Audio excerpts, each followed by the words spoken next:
Warehouse, presented by Alliant Energy. Alliant Energy, we're on for you.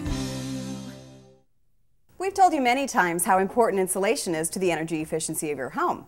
Well, today we're going to show you an easy-to-install insulation option. The insulation is made primarily from blue jean scraps collected in factories. Machines pull the scraps apart to free the individual fibers, kind of like when jeans fray at the hems. It comes in these fluffy bats that fit snugly into the framing of standard walls and ceilings. You can see there's a little piece right there. Cotton insulation is just as energy efficient as fiberglass insulation is. Like fiberglass bat insulation, cotton insulation has an R value of around 13 for a 2x4 framed wall, and for a 2x6 wall, like the one that we're working on today, this insulation will have an R value of 19. That's right, Megan, but fiberglass insulation can actually lose 35 to 50% of its R value when the outdoor temperature is 70 degrees colder than the indoor temperature. Because cotton insulation is denser, it maintains its effectiveness in colder temperatures and windy conditions. As a result of the dense material, cotton insulation is also very effective in cutting down on noise like traffic, airplanes, and noise from other rooms in the house. It really is. It's so dense. One of the biggest differences between cotton and fiberglass insulation is that cotton insulation doesn't contain formaldehyde. Formaldehyde can be harmful and produce off gases once installed, so this cotton insulation is a great healthy choice, especially if someone in your family has a chemical sensitivity. When you're working with fiberglass insulation, you normally have to be careful that it does not touch your skin or you breathe in any fiberglass fibers.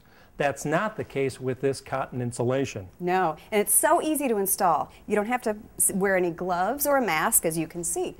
Now, once you pull out one of these bats, you're going to want to fluff it up a little bit, give it a shake so that you restore the original thickness. Okay, that looks good. Now, to get it to fit your wall, you may need to cut it. To do this, all you have to do is score the insulation once with a utility knife or use a guide and simply tear it with your bare hands. Now, it's slightly oversized for standard walls, and so you just tuck it into place, kind of squeeze it together, and it is as simple as that. You don't need staples or any other tools, so you can use any leftover pieces as well to place around doors or windows where you might need them.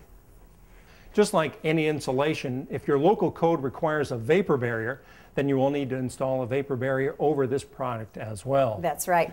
Another benefit to using cotton insulation is its fire rating, right, Pete? That's right. A fire can be burning for 1 hour before this insulation will catch fire, compared to the fire rating for fiberglass insulation, which is around 15 minutes. Right. Cotton insulation is specifically treated to resist fire. It's sprayed with boric acid, which is not considered harmful to humans. It's the same type of retardant used in infant clothing, actually. The boric acid also helps repel insects like termites, carpenter ants, cockroaches, and certain types of fungus as well. And one important thing to keep in mind, this type of insulation is more expensive than fiberglass. It actually costs about twice as much. But it is environmentally friendly both to your family and to the earth. It helps to reduce the overall landfill waste, and since it's recycled cotton, the manufacturing process uses far less energy than fiberglass insulation. That's a really good point. We're going to finish this up, but don't you go anywhere, because when we come back, I'm going to take you to an appliance showroom I visited a few days ago to find out more about induction cooking.